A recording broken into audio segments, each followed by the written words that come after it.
Et si je vous disais que Carl Jung, l'un des plus grands penseurs du XXe siècle, a vécu des expériences mystiques si profondes qu'il en a douté de sa propre raison. Imaginez un homme, psychologue de génie, explorant les profondeurs de l'inconscient, non seulement à travers la science, mais à travers des visions, des rêves prophétiques et des rencontres troublantes avec des forces invisibles, des expériences qu'il a cachées pendant des décennies, par peur d'être pris pour un fou. Aujourd'hui, nous allons lever le voile sur ces révélations secrètes, et vous allez voir Jung comme vous ne l'avez jamais vu. 1. Une enfance marquée par l'invisible. Les enfants voient des choses que les adultes ne voient plus. Cette phrase, souvent répétée par les mystiques et les psychologues, décrit parfaitement le jeune Carl Gustav Jung. Mais dans son cas, ce n'était pas qu'une simple métaphore. Carl Jung est né en 1875 dans une famille où le surnaturel n'était pas une idée étrangère.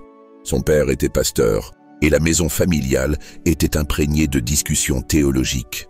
Mais ce n'était pas Dieu, ou les anges qui captivaient l'esprit de Jung. Non, lui, il voyait autre chose. À l'âge de 3 ou 4 ans, il commence à avoir des souvenirs troublants de figures sombres qui apparaissaient dans sa chambre la nuit. Il ne savait pas encore que ces visions allaient hanter toute sa vie. Mais le plus inquiétant, c'était le sentiment qu'il n'était jamais seul.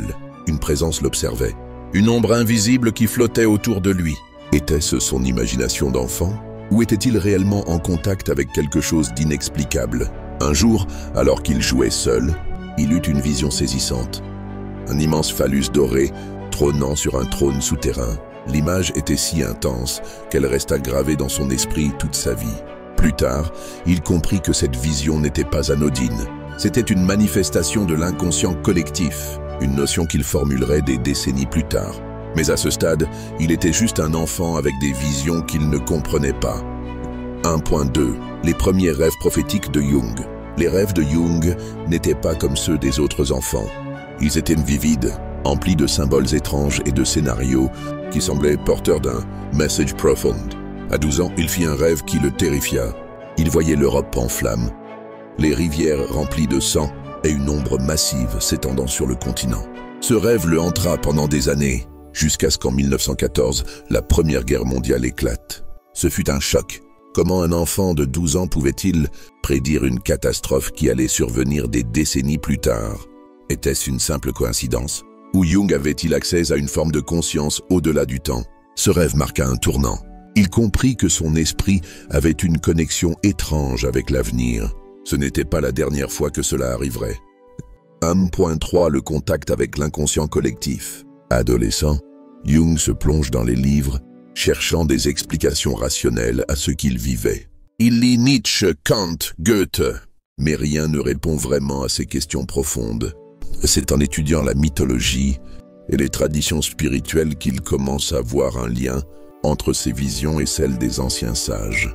Les symboles qu'il voyait dans ses rêves apparaissaient aussi dans les légendes des Grecs, des Égyptiens, des Hindous. C'est à ce moment-là qu'il développe une hypothèse qui changera l'histoire de la psychologie. Nous ne rêvons pas en tant qu'individus isolés. Nos rêves puissent dans une mémoire collective, une sorte de banque d'images universelles héritées de nos ancêtres. Il appellera cela l'inconscient collectif. Mais pour l'instant, il n'en est qu'aux prémices. Il ne sait pas encore que ces découvertes vont le pousser à franchir des limites que peu d'hommes ont osé explorer. 2. Le livre rouge, le journal caché de Jung. Si Carl Jung avait publié le livre rouge, Liber Novus, de son vivant, il aurait été traité de fou. Ce livre n'est pas un essai théorique, ce n'est pas une étude scientifique, c'est un journal intime, mais pas n'importe lequel. C'est le récit d'une plongée dans l'abîme de l'inconscient, un voyage mystique qui l'a bouleversé au point qu'il a hésité toute sa vie à le rendre public. Pourquoi? Parce que ce livre contient des visions si puissantes, si troublantes, qu'elles remettent en question la frontière entre la psyché humaine et une réalité cachée, accessible uniquement à ceux qui osent s'y aventurer. 2.1. Pourquoi Carl Jung a-t-il caché ce livre? L'histoire de Le Livre Rouge commence en 1913. Jung a 38 ans et il est au sommet de sa carrière. Il est reconnu comme l'un des successeurs de Freud, un intellectuel brillant, respecté dans le monde scientifique. Mais quelque chose ne va pas. Depuis plusieurs mois, il est tenté par des visions qu'il ne contrôle plus.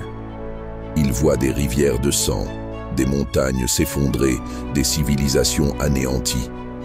Il se demande s'il est en train de sombrer dans la folie. Puis, un jour, il entend une voix intérieure. Une voix qui ne vient pas de lui. Cette voix lui dit qu'il doit descendre dans son propre inconscient et dialoguer avec ce qu'il y trouvera. Jung obéit.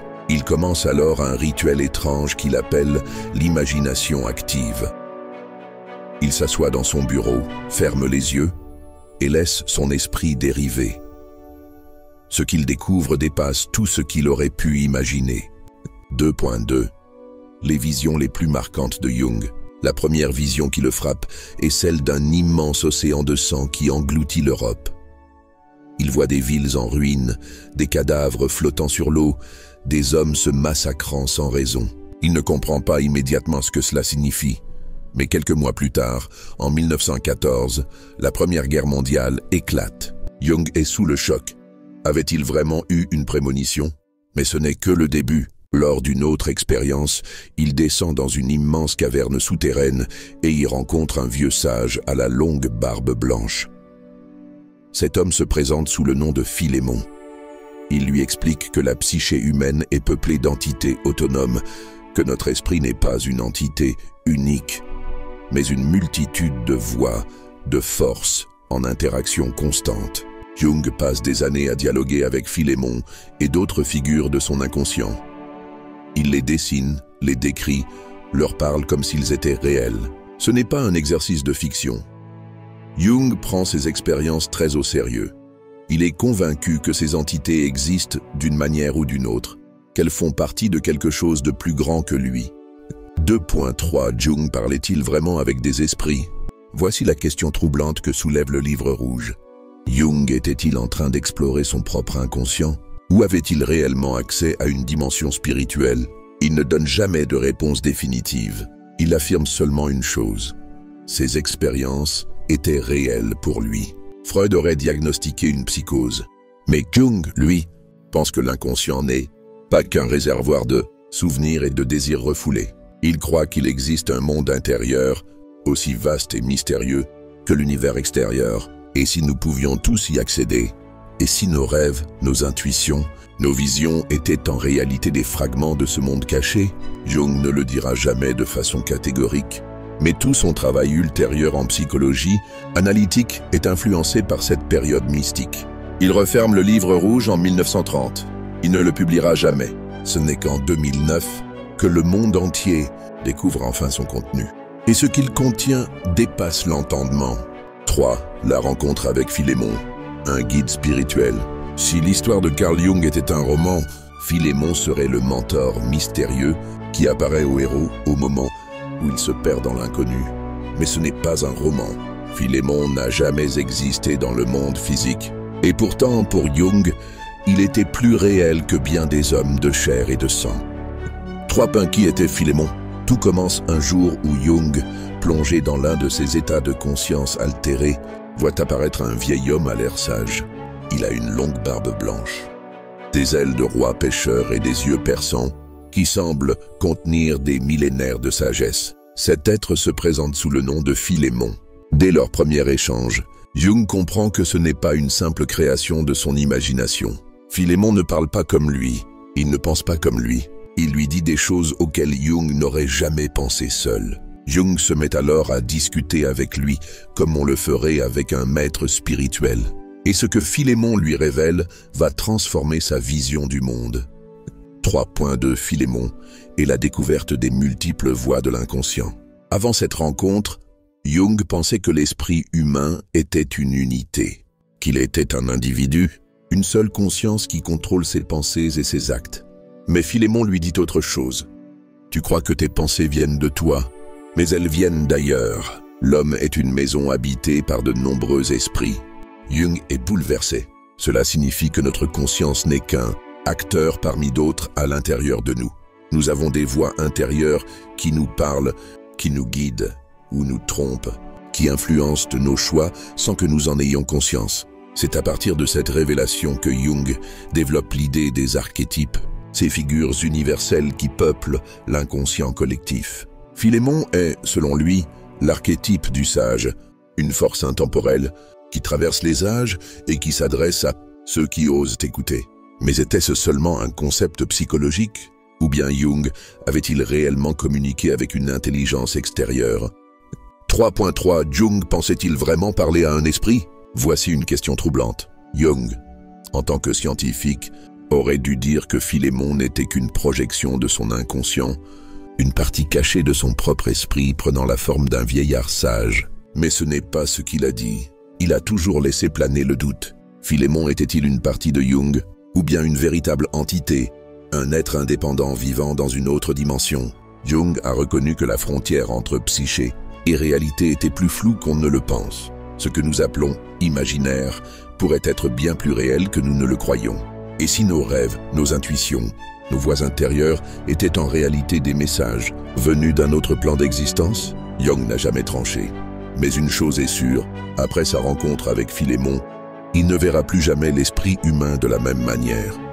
4. Jung et l'exploration de l'inconscient profond. Carl Jung n'était pas un simple théoricien. Il n'écrivait pas seulement sur l'inconscient. Il l'explorait comme un aventurier pénètre une jungle inconnue. Mais contrairement aux explorateurs classiques, Jung ne se déplaçait pas avec une boussole et une machette. Ses outils étaient ses rêves, son imagination, et une capacité unique à plonger dans des états de conscience modifiés. Ce qu'il découvrit dans ses profondeurs allait changer la psychologie, mais aussi ouvrir des portes sur des dimensions que la science refusait d'admettre. 4.1 L'imagination active, une porte vers d'autres mondes. Jusqu'à Jung, les rêves étaient étudiés comme des messages codés de l'inconscient, souvent interprétés comme des désirs refoulés. Freud les analysait en cherchant des significations cachées liées à la sexualité et au traumatisme, mais Jung va plus loin. Il veut entrer en dialogue avec l'inconscient. Il développe alors une technique révolutionnaire, l'imagination active. L'idée est simple mais puissante. Au lieu de seulement rêver et d'analyser ses rêves après coup, pourquoi ne pas interagir consciemment avec ce qui se passe à l'intérieur? C'est ainsi que Jung commence à fermer les yeux et à laisser des scènes apparaître spontanément dans son esprit. Mais au lieu de rester un spectateur passif, il s'implique. Il pose des questions aux personnages, il marche dans les paysages, il écoute les réponses. Et ce qu'il découvre est stupéfiant. Son inconscient n'est pas un espace chaotique et abstrait, mais un monde structuré, peuplé de figures autonomes. Il rencontre des entités qui semblent avoir leur propre intelligence, comme Philémon. Il observe des paysages, des temples, des forêts étranges, comme s'il visitait une autre réalité. Jung se rend alors compte que l'esprit humain ne se limite pas à un simple réservoir de souvenirs et de pensées. Il y a un royaume intérieur, vaste et inconnu, auquel nous pouvons accéder si nous avons le courage d'y entrer. Mais ce royaume est-il seulement psychologique? Ou bien est-ce une porte vers une autre dimension de l'existence? Jung commence à soupçonner que certaines expériences spirituelles et mystiques pourraient en réalité être des voyages dans cet univers intérieur. 4.2 Jung et les archétypes vivants. Au fil de ses explorations, Jung découvre que certaines figures reviennent sans cesse dans ses visions. Il voit des rois, des magiciens, des guerriers, des sages. Il comprend alors que ces personnages ne sont pas de simples inventions de son esprit. Ils correspondent à des archétypes, des modèles universels qui existent en chaque être humain. L'archétype du sage, par exemple, se manifeste sous la forme de Philémon. L'archétype du héros, lui, est souvent représenté dans les mythes par des figures comme Ulysse, Gilgamesh ou Jésus. Et ce n'est pas tout. Jung découvre que ces archétypes ne sont pas seulement des concepts. Ils communiquent avec lui. Lorsqu'il médite sur un problème, c'est parfois un de ces archétypes qui lui donne la réponse. Mais alors, qui sont-ils vraiment? Sont-ils seulement des fragments de l'inconscient humain? Ou bien sont-ils des entités réelles, des forces autonomes qui existent indépendamment de nous? Jung hésite à donner une réponse définitive, mais il est convaincu d'une chose. Ces figures ont un impact réel sur nous. Elles influencent nos rêves, nos pensées, nos décisions, et même notre destinée. L'idée que nous sommes habités par ces forces invisibles est vertigineuse. Sommes-nous réellement maîtres de nos choix? Ou bien sommes-nous guidés par des forces plus grandes que nous? 4.3 Jung et ses expériences aux frontières du rêve lucide. À force d'explorer ces mondes intérieurs, Jung se rend compte qu'il atteint parfois un état étrange, Il est lucide dans ses visions, comme si elles n'étaient plus seulement des constructions mentales, mais des lieux où il pouvait réellement évoluer. Il parle avec des entités qui semblent indépendantes. Il visite des lieux qu'il n'a jamais vus auparavant. Il décrit même des expériences qui ressemblent à ce que certains mystiques et chamans racontent lorsqu'ils pratiquent des voyages spirituels. Jung en vient alors à une conclusion fascinante. Notre conscience ne se limite pas à la réalité matérielle. Elle peut se déplacer, explorer d'autres niveaux d'existence. Mais jusqu'où cela va-t-il? Jusqu'à présent, Jung pensait que tout cela relevait du domaine de la psychologie. Mais un événement va tout bouleverser. Un événement qui va le convaincre que l'invisible peut se manifester dans le monde réel. 5. Jung face au mystère de la synchronicité. Jusqu'ici, tout ce que Jung a vécu semblait se dérouler dans son monde intérieur. Des visions, des dialogues avec Philémon, des explorations de son inconscient. Mais un jour, il fait une découverte qui change tout. Il se rend compte que certaines coïncidences sont trop troublantes pour être le simple fruit du hasard. C'est ainsi qu'il découvre le concept de synchronicité. Une connexion mystérieuse entre des événements de notre monde extérieur et notre réalité intérieure. 5.1 L'expérience qui a tout changé. L'histoire la plus célèbre sur la synchronicité se passe alors que Jung reçoit une patiente dans son cabinet. Cette femme est enfermée dans un schéma mental rigide. Elle croit uniquement en la logique et en la raison. Elle refuse d'admettre l'existence d'un monde intérieur symbolique. Jung essaie de lui montrer qu'il existe une réalité plus vaste que la simple pensée rationnelle, mais elle reste fermée. Puis, alors qu'elle lui raconte un rêve dans lequel elle reçoit un scarabée en or, quelque chose d'incroyable se produit. À ce moment précis, Jung entend un bruit contre la fenêtre. Il se lève, ouvre, et un scarabée doré, extrêmement rare dans cette région, entre dans la pièce. Sous le choc, Jung tend l'insecte à sa patiente en lui disant « Voici votre scarabée ». La femme est bouleversée. Cet événement brise son esprit rationnel. Pour la première fois, elle entre en contact avec son inconscient. Et c'est à partir de ce jour-là que Jung commence à explorer en profondeur le concept de synchronicité. 5.2 La synchronicité, un signe du destin. La synchronicité est bien plus qu'une simple coïncidence. Jung la définit comme une coïncidence significative entre un événement extérieur et un état psychique intérieur, ce qui signifie que certaines coïncidences ont un sens profond. Voici quelques exemples de synchronicité. Vous pensez à une personne que vous n'avez pas vue depuis des années et elle vous appelle quelques minutes plus tard.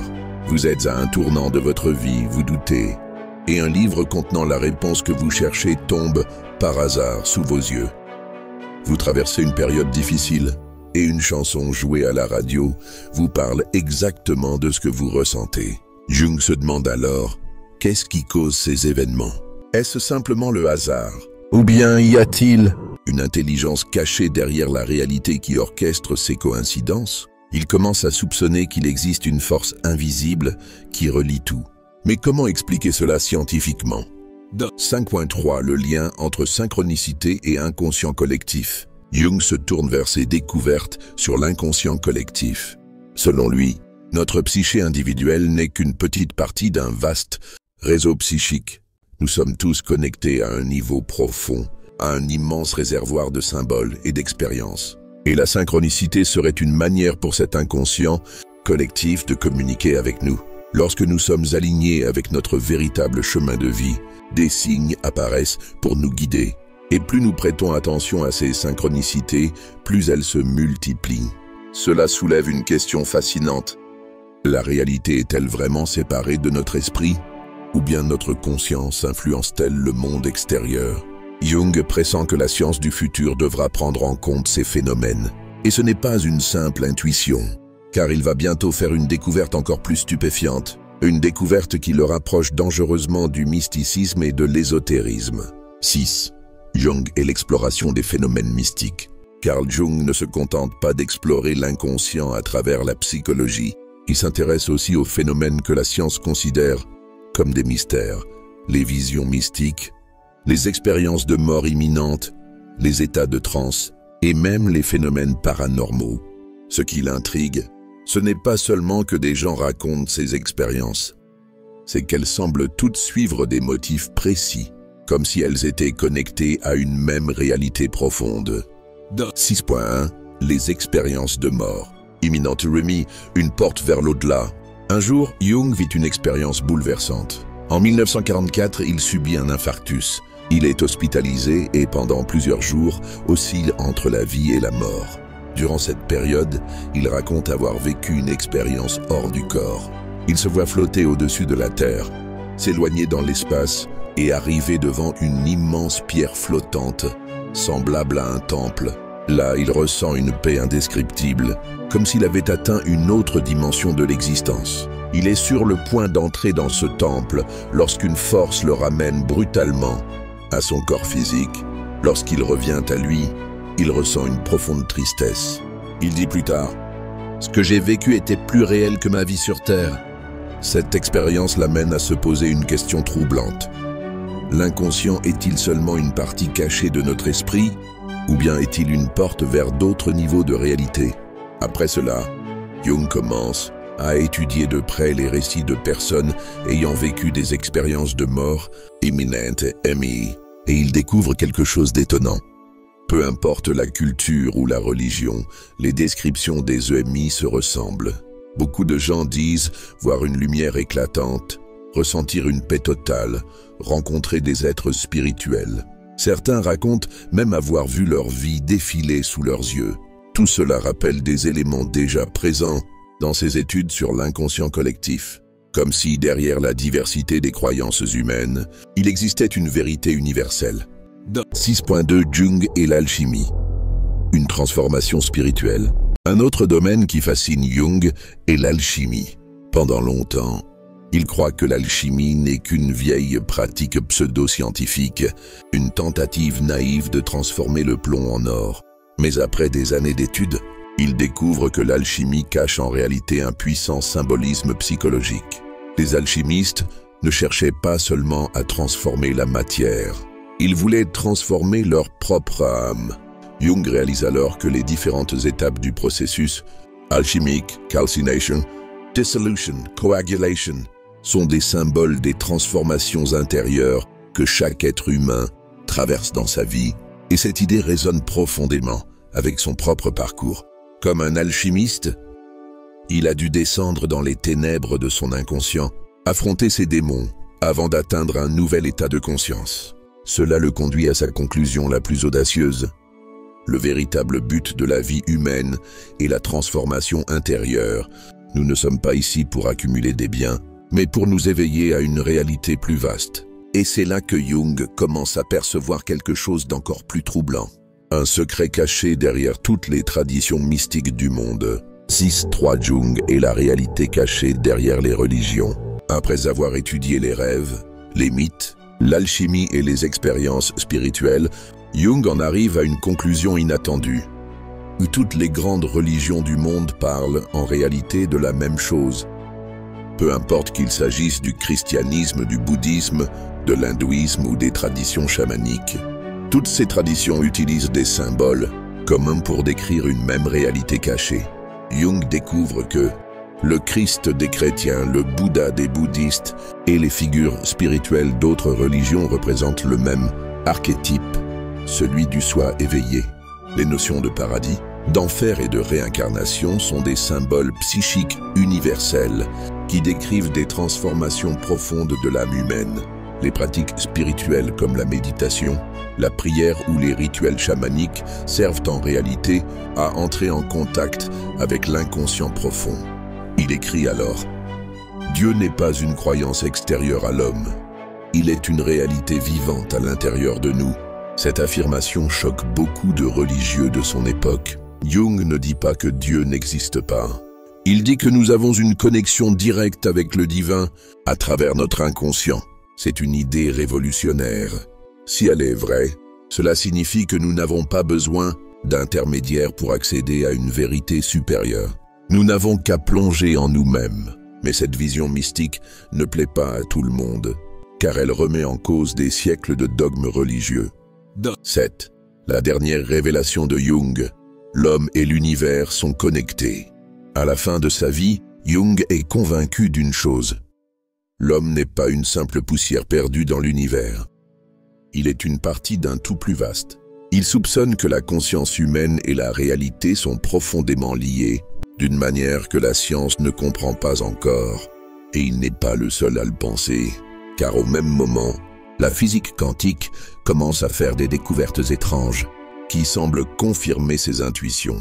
Les physiciens découvrent que l'observateur influence la réalité. Le simple fait d'observer une particule peut changer son comportement. Tout dans l'univers est interconnecté à un niveau profond. La matière n'est pas aussi solide qu'on le pensait. Elle est composée d'énergie et d'information. Jung sent qu'il est à la frontière d'une immense révélation, mais il meurt avant de pouvoir aller plus loin. Ses travaux restent incomplets. Et pourtant, des décennies après sa mort, ses idées continuent de fasciner. Car elles posent une question qui pourrait bien être la plus importante de notre époque. Sommes-nous à l'aube d'une nouvelle compréhension de la réalité? L'esprit humain est-il la clé pour percer les mystères de l'univers? Jung a ouvert une porte, mais c'est à nous de choisir si nous osons la franchir. 8. La connexion entre l'inconscient et l'univers. Jung commence à percevoir un lien troublant entre les découvertes de la physique moderne et les structures profondes de l'inconscient collectif. Il se demande: et si notre esprit n'était pas enfermé dans notre cerveau? Et si notre conscience s'étendait au-delà de nous-mêmes, interagissant avec l'univers entier? C'est une idée vertigineuse. Cela voudrait dire que notre psyché est comme une antenne, capable de capter des informations venues d'un champ universel. Jung en vient à soupçonner que ce champ n'est rien d'autre que l'inconscient collectif lui-même, un océan invisible où toutes les pensées, toutes les idées, toutes les expériences humaines sont connectées. Et ce n'est pas seulement une hypothèse psychologique. Certains physiciens commencent eux aussi à parler d'un champ d'information universel qui relierait toutes choses. Des savants comme Wolfgang Pauli, prix Nobel de physique, s'intéressent aux idées de Jung. Et ce qui les fascine, c'est cette notion étrange de synchronicité. 8.1 Les expériences troublantes de Jung et Pauli. Wolfgang Pauli est l'un des esprits les plus brillants du XXe siècle. Il est célèbre pour son travail en physique quantique, notamment son principe d'exclusion, qui transforme la compréhension de la matière. Mais ce que peu de gens savent, c'est que Pauli a aussi une obsession pour le mysticisme. Un jour, il rencontre Jung, et les deux hommes commençant à échanger sur leurs théories. Très vite, Pauli se rend compte que ses propres rêves semblent contenir des symboles que Jung a déjà identifiés dans ses recherches, comme si la science et la psychologie étaient en train de converger vers une même vérité. Et puis, un phénomène étrange commence à se produire autour de Pauli. Ses collègues racontent qu'à chaque fois qu'il entre dans un laboratoire, des machines tombent en panne, des équipements se brisent sans raison apparente. Certains appellent cela l'effet Pauli. Une pure coïncidence? Ou bien une preuve que la conscience humaine peut réellement interagir avec le monde physique? 8.2 L'expérience des particules fantômes.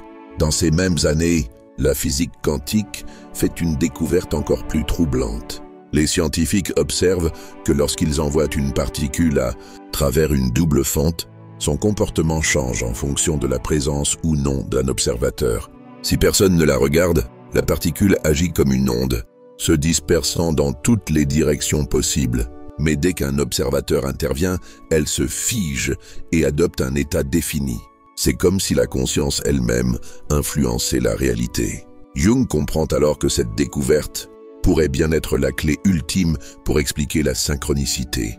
Si la matière peut réagir à l'observation, peut-être que les pensées humaines peuvent réellement façonner les événements de notre vie. Il commence à soupçonner que notre esprit ne se contente pas de percevoir la réalité. Il participe à sa création. Carl Jung a passé sa vie à explorer les profondeurs de l'âme humaine, à chercher des réponses là où la science et la spiritualité semblaient s'opposer. Mais plus il avançait, plus il découvrait que ces deux mondes ne faisaient qu'un, des visions troublantes de son inconscient, aux synchronicités qui défiaient le hasard, des symboles universels présents dans toutes les civilisations, aux liens étranges entre la physique quantique et la psyché. Tout semblait pointer vers une même vérité. Nous ne sommes pas des individus isolés. Nous sommes des fragments d'un vaste réseau invisible qui relie toutes choses. Jung est mort en 1961, laissant derrière lui une œuvre immense mais inachevée. Il a ouvert des portes que personne n'avait osé franchir avant lui. Et aujourd'hui encore, ces découvertes continuent d'inspirer ceux qui cherchent à comprendre le mystère de l'existence. Car au fond, il nous a laissé une question essentielle. Sommes-nous simplement des êtres de chair et de sang?